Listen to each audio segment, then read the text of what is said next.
Hey guys, it's Kevin again, and this is going to be my review for the season premiere of Arrow, Season 3, Episode 1, The Calm. And holy shit, guys, this premiere was amazing. I was really looking forward to this premiere. I couldn't wait for it, especially because of last season. I thought last season was amazing. I loved where last season was going. I thought it was very, very well done, in my opinion. I personally really enjoyed it. And I just thought it was very, very well done. I definitely really enjoyed it. So, this episode I thought was definitely really good. I liked that the first half, like, a lot of it was actually dialogue driven. I thought that was surprising. I didn't expect it to be dialogue driven. It was cool to see Arrow do that, and it's done probably because of what happened at the end of this episode, which was huge, which I was not expecting at all. But I wasn't expecting that to happen at all. But I did like that we saw be dialogue driven. My only issue with this episode, the flashbacks were not that interesting in my opinion. I was not that into the flashbacks this episode. It wasn't that the flashbacks were bad or something. I was not really that into them in this episode, if you know what I mean. I was really into the main plot. I wasn't so into the flashbacks. I don't know, maybe reading this recap I'll get more into it, but let's just get to this episode because overall I loved it. So Team Arrow has become a well-oiled machine, all communicating as Felicity tracks a truck full of stolen RPGs, while Arrow follows on foot. And he blows the cab of the truck separately, and he continues to pursue the criminals driving, while Diggle is recovering the weapons. It's really intense at this point. Really intense. There's not many intense scenes in this episode, but this was one of them. He's recovering the weapons, and Roy also arrives to shoot out the tires. Yeah, Roy's in this episode, but he doesn't have one line. Not one line, which I found surprising. Arrow triggers a trap to catch the last criminal, who attempts to escape on foot. So, that was a really... I like that scene overall. I thought that was well done. And then we kind of catch up what's going on here. Arrow is officially no longer a outlaw. He is now a hero for what he has done. The news is praising him, noting that because of his actions, crime is down. Completely down. Like, no one is really pursuing crime anymore. And it was interesting to see that plot happen. I wasn't expecting that, but I thought that was definitely really interesting. That pretty much now crime is dead. And there's no sort of, crime anymore. So the news is praising him, and Felicity watches this as the guys all return to the Arrow Cave, and Oliver's now living there, so I thought that was interesting that he's living there now. So Felicity gives him a fern to brighten the place up. Really sweet what she did. There's so many Olicity moments in this episode. There are so many to mention. There's so many Olicity moments. And you can see this newfound confidence in Oliver. Oliver's no longer really depressed because he took out Deathstroke, which he needed to do. He just basically saved the city, which he needed to do. And pretty much now he's being praised as a hero. So he has this really big confidence in himself, kind of cocky a little bit because of something that happens, which I'll get to. But basically, Oliver compliments Roy for his work in the field. He and Felicity discuss an upcoming meeting with the board at Queen Consolidated, and they're hoping Oliver can get the company back. Because if you remember, he lost the company because of, he lost the company because of the fact that, he lost the company because of, the first episode he lost the company, and he hasn't gotten it back since. So he really wants to try to get the company back because he's thinking, hey, he's a hero. Maybe things will just keep going good for him. Maybe he's on, sort of a winning streak. So Felicity ends up leaving and complaining about having an early day at work. Yes, Felicity has applied for a new job, which I'll get to. And Diggle is also about to leave to see Lila, and Oliver gives him a handmade arrowhead necklace, which is a gift for his soon-to-be-born daughter. And Diggle has noticed that Oliver has fallen in love with Felicity and wants him to ask her out. So I thought that was very well done because it's something we've been building to, and I thought that was definitely just really, really good in my opinion. I like that definitely. I like that we were, that we got to that in this episode. So back in Starling City, Laurel is showing Oliver one of the crooks he captured as Arrow being sent to prison. And their friendship seems very strong now. It's very strong as it's ever been now that she knows his secret, which I'm glad that, he told her. So she tells him she has a surprise for him, and then goes to greet her father, Quentin, who I was very concerned about Quentin. I didn't know what was going to happen to him because, of course, he was shot, but he's okay, completely okay, which was good. I was happy that Quentin was okay. So Quinnen has gotten promoted to captain, and in part because he's no longer fit to be in the field because he was shot. So, he's still going through some problems there. So in the press conference, I really like this scene. He says that Arrow has been an asset to the city, and while as a rule, vigilantism is not tolerated, he will not ignore the contributions Arrow has made. The task force that has worked on finding him is disbanded, and Oliver thanks Laurel for the surprise. It was really good to see that because Oliver the whole season has been an outlaw. Everyone has basically, hated him. It was great to see him be praised by the city. It was just such a great achievement and something that we've really been looking forward to. I really enjoyed that. However, not everyone's happy because a group of criminals are grousing about him, and one of them, Zidel, nominates himself for leadership, and when another man shoots him down, Zidel injects himself with a dose of Vertigo, explaining that he has tweaked the formula to be more addictive, and to target the brain in a way that makes the user's worst fear become real. So from the view of a drugged man, Zidel's face morphs into something monstrous, and Zidel kills him, then again nominates himself as leader, and no one argues. So, Zidel, really awesome villain. Definitely, really awesome villain, I gotta say. Even though he was, only a villain for this episode, he was a really awesome villain, in my opinion. Actually, he wasn't a villain for only this episode. He was a very good villain, and we'll talk a little bit more about him, but now, let's talk about what happened next, basically. Oliver and Felicity are taking a walk and talking. This is a very adorable scene. This was literally just adorable. I loved this scene. I thought this was very well done. And just the chemistry between them has, we already had great chemistry between these two, but they will always have amazing chemistry. I don't know what it is, but they will always have such great chemistry, and this episode was no exception. So this episode was definitely no exception. I thought their chemistry was better than ever, and it was just really, really good chemistry, in my opinion. I really enjoyed their chemistry here. I thought it was definitely very well done. So she complains about her new job, gives Oliver a pep talk about the board meeting, and Oliver ends up asking her out. And Felicity's surprised, but she accepts because we know that she likes Oliver, and obviously she's very happy about this. And Felicity is now working as a tech support in an electronics store. And Arrow's on the street pursuing another criminal, but manages, and I thought this was really funny, he's fighting another criminal, but he's like to her, hey, do you like Italian? And I thought that was really funny, because, again, at this point, it was dialogue-driven, which I liked. I wasn't expecting the show to be as dialogue-driven as it was. I liked that this episode was more dialogue-driven, though, as I said. I think that's well done, because when you have a show that's dialogue-driven and you don't really expect it, I think that's very well done. I really like that, definitely.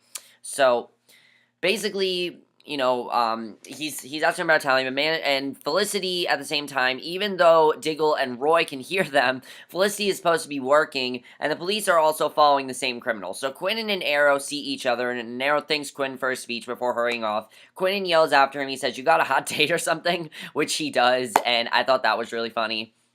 So, a handsome man then comes into Felicity's store, which is Brandon Routh. Brandon Routh is our new character. This guy is a total dick. Total dick. When I say he's a dick, he is a total dick. Seriously, this guy is a total dick, and, basically, a handsome man comes into Felicity's store to buy a piece of tech. She lets him know about a better model coming out soon to discuss computers. He is a very big businessman. He definitely is a huge dick. So, Lila and Diggle are at the doctor's office. She tells him that Lila's contractions are Braxton Hicks contractions, which are false labor, and the doctor leaves, and Lila tells Diggle that she knows he is scared, and he admits it, and they share a tender moment. I thought that was a very sweet scene. So Arrow arrives at the restaurant by Rooftop, takes off his suit, revealing a dress suit underneath, and after showing the bag with his Arrow gear, he goes into the dining room, and him and Felicity are on their date. She looks amazing. I gotta say, her dress, amazing. Just that whole scene, just so amazing. Oh my god, we're finally gonna get Olicity here. And they're a little nervous. It's very awkward between them. Felicity attributes to them both knowing each other so well, so they don't have any of the usual first date stuff to talk about, because, they've been with each other, not with each other, couple, but they've been with each other for so much, they don't really have much to talk about. So he tells her that there are things about him that she doesn't know, and admits to not always having been on this island during these 5 years away. And I thought this was very interesting because this tied into the flashbacks, which I liked. And Felicity is not surprised and asks where he was, and Oliver tells her Hong Kong and other places as well. And he says he's thought about his time in Hong Kong a lot lately and the trust issues he developed while he was away.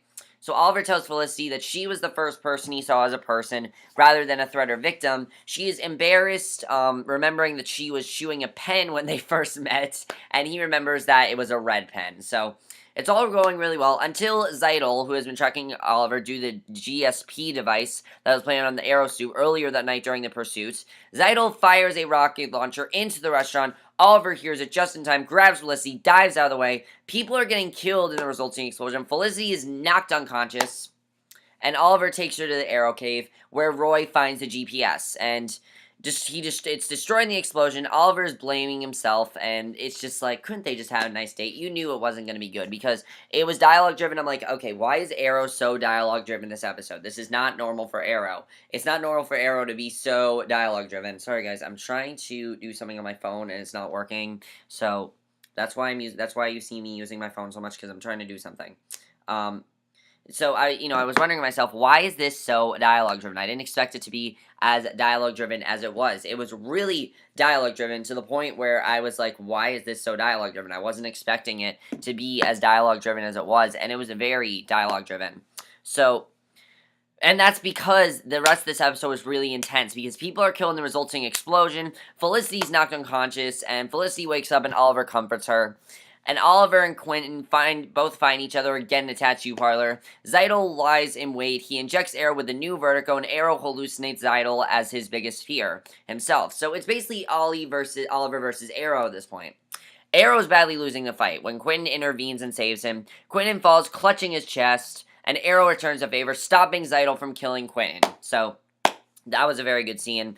And that was really the only, really, really intense... Well, we do get one other really awesome battle, which I'll talk about, but that was, the really first awesome scene. So, in the Arrow Cave, the gang is discussing the new, improved Vertigo, and how Quentin is stable, and, Oliver sends Roy to do recon, recon, on Diggle, and Diggle starts to follow, but Oliver stops him, and he's insisting that Roy can handle it, and he's kind of being a douchebag to Diggle. It's like, hello, Diggle's your best friend here. He's been nothing but loyal to you. I was very interested in seeing why he was being so rude to him, but he really is being a dick to Diggle. He really is. So Felicity and Oliver, they then head to the board meeting, and Laurel goes to the hospital to see her father, and she's very furious that he was in the field, and Laurel tells him that she was asked for the proper documentation for if he dies a few months back when he was hurt. And he says that he can't give up being a cop, and he says, if I'm not a cop, what am I? And she says, you're my father, and just, oh my god, such a good scene. That was such a big scene there. And Oliver and Felicity show up for the board meeting. They find out that someone else named Ray Palmer, this is the same douchebag guy that was with Felicity in the electronics store, and I'm like, oh shit, not this guy again, because this guy is a total dick, definitely. He is bidding on Queen Consolidate. He wants to take over. So he shows up, and it turns out that he is actually, as I said, the same man that he saw. And he's very charming, he's very witty, he's very wealthy. And Oliver starts making this very passionate speech about the company being his family, quoting Moira, and it's clear that everyone is quite moved. However, then it's Palmer's turn. And it's clear that aside from being incredibly charming, he knows a lot about what he's talking about. He knows a lot about technology. He's just more experienced with that. So, in fact, he actually hacked into the company's computers, and it's able to show him the company financially suffered when Oliver was in charge. So, he also talks about how Starling City needs saving, and how he has a plan to save it. And this was just so stupid. He decides to name it Star City. That's not even that big. That's not even that much of a difference. He's calling it Star City. By calling it Star City, that doesn't do anything. That's not even that big of a difference, in my opinion. So, basically, Oliver, but everyone's clapping. Everyone thinks it's a great idea, and I'm just like, what the fuck? Seriously. So, Oliver and Felicity are just defeated. They're really upset about what happened, and Oliver's fairly pragmatic about the situation. He says that it was selfish for him to want the company when being Arrow makes him absent so much. He's not sure he can be both Oliver and the Arrow anymore. He's not sure if he can. So, he's kind of having issues with that, which was interesting. So the team has figured out who Idol's targets will be, and all of them are either out on bail or parole, meaning each one is wearing a tracking anklet. So they're all in the same location at a heavyweight fight, and knowing that Zidle has no problem with innocent bystanders being hurt, and that everyone's at risk, they start to suit up. However, Oliver takes Diggle out of the field, and Diggle's fighting angrily, insisting that it's his choice, but Oliver says it's not, and he can't keep risking his future. And I thought this was true, what Oliver said. He can't keep risking his future for Oliver's save, now with a baby girl on the way. And Diggle's furious, but the thing is, it is true that Diggle needs to be a father first, and Oliver's friend second. That's what he needs to be, because he needs to be a father to his child, and he doesn't want him to die, obviously, because he knows that Zidle, is definitely a force to be reckoned with. So I thought it was good that, what he said to Diggle. I agree. He was definitely right there. So at the boxing match, Zidle sets up a bomb with a 5-minute timer. We get a really awesome scene here.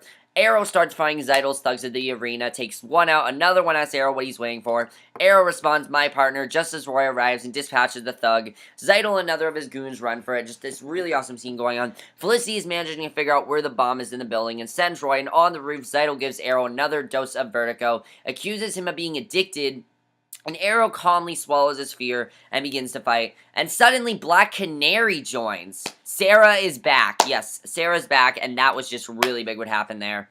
So, Felicity looks up the kind of bomb Roy describes and tells him to cut the yellow wire, but none of the wires are yellow. None of them. So she tells him to break one of the Freon pipes overhead and use it to freeze the bomb. He succeeds with 1 second to spare as the crowd cheers over the fight in the background, and Arrow defeats Zidle, who insists that there will always be Vertigo and someone to sell it. So that was definitely really big.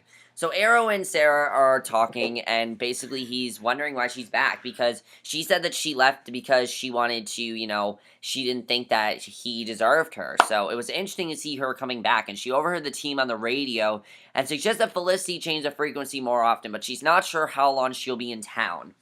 So Black Canary advises Arrow that they are not their masks, and they need people who don't wear masks in their lives. And Palmer then finds Felicity waking the hospital quarters. Not too surprising, since he pinged her phone. At this point, I thought, okay, they're going to get Arrow and Sara back together. They're going to get Oliver and Sara back together. And then they're going to get Felicity and this Ray guy together. I hate this guy. He's a dick, but he's actually, even though he's a dick, he's a very good character in my opinion. I thought he was a good character. Even though I don't like his character at all, he's a total dick. He's not someone that I would like to be friends with at all. He's not someone that I think is he's a very good character. I really do like his character overall, in my opinion. So, basically the reason Felicity's in the hospital is because she wants to see Lila, Diggle, and their newborn daughter, and Oliver arrives too, and it's a great moment because Diggle's daughter has been born. Dig goes to Oliver to thank him and tells him that he was right to take Diggle out of the field. Now the child is born, everything has changed. Diggle holds out a hand to shake Oliver's, who neglects the handshake and hugs Diggle instead, and it was a great scene to watch. I was very happy that whole fighting thing was over. It was great to see that, and just, oh my god, such an adorable scene. So they leave Lila's hospital room, and Oliver tells Felicity that they need to talk, and she doesn't want to because she knows what's coming. She knows it's going to be something like, oh, we're going to try this again soon. But she doesn't want to hear soon. She doesn't want to, she doesn't want to keep hearing that, oh, this is going to happen, maybe, this might happen. If this is how he wants it, she needs to tell her, she wants him to be straight with her, which I understand. He should be straight with her. He should say, hey, I don't want this, or I don't want this. So Oliver tells her, don't ask me, and he kisses her, and I thought that was huge because they've never kissed on the show before, as far as I know, at least. I can't remember if they did kiss or not. I think that was the first time they did kiss, though. He says, don't ask me to say I don't love you, and Felicity leaves. She's very hurt, and Oliver's phone rings, and he answers, and it turns out to be Barry Allen. And Barry says he woke up, and basically this was right before he talked to Oliver in the Flash, which I thought was very well done. He says he needs to talk to Oliver, who promises to be right there, and I'm like, okay, this is awesome. Because if they're going to keep connecting the Flash to Arrow, I like the way they're doing that. I like the way they're setting it up. I think that's definitely really awesome, in my opinion.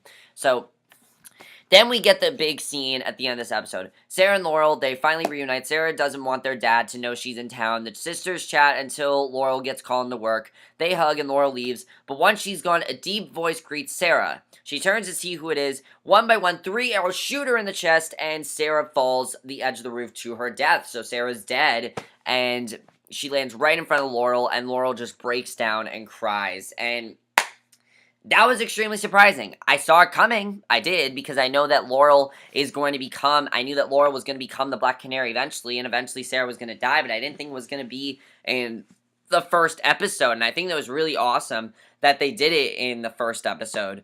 Now, before I talk a little bit more about the episode, let's get to the flashbacks. Basically, the flashbacks, there wasn't much there. It was all Amanda lecturing Oliver about his many escape attempts. He tells her that he will never stop trying to escape, and Amanda threatens him and tells him that they're going to try something new.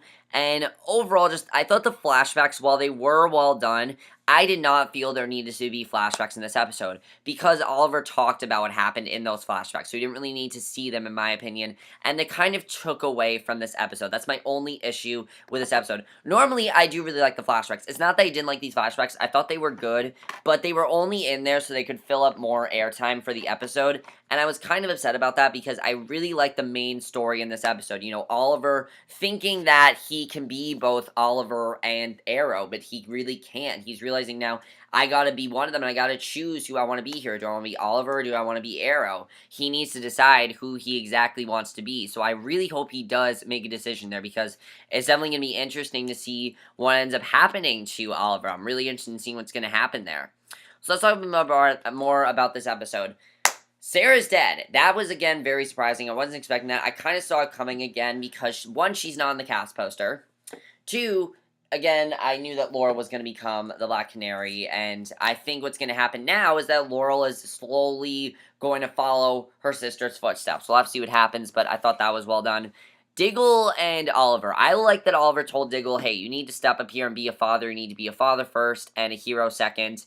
And I like that he said that, because it's true. He really does need to be a father first, because he has that child and he needs to provide for his child and do the best he can there. Now, as far as Felicity goes, I really felt bad for Felicity. I really want things to work out between them. I really do. I think that they can make it work. If Oliver just tells her, look, it's not that I don't want this to work. I think if he says something to her like, look, it's not that I don't want this to work. I really want this to work between us. But for your safety, for my safety, I can't give you a definitive answer right now. So she wants answers, but he just is not ready to give her answers right now. So I'm interested in seeing where that is definitely going to go. I think that's going to be very interesting and very, just really interesting what's going to happen there. We'll have to see what ends up happening as far as that plot goes. I'm looking forward to seeing what's going to happen there.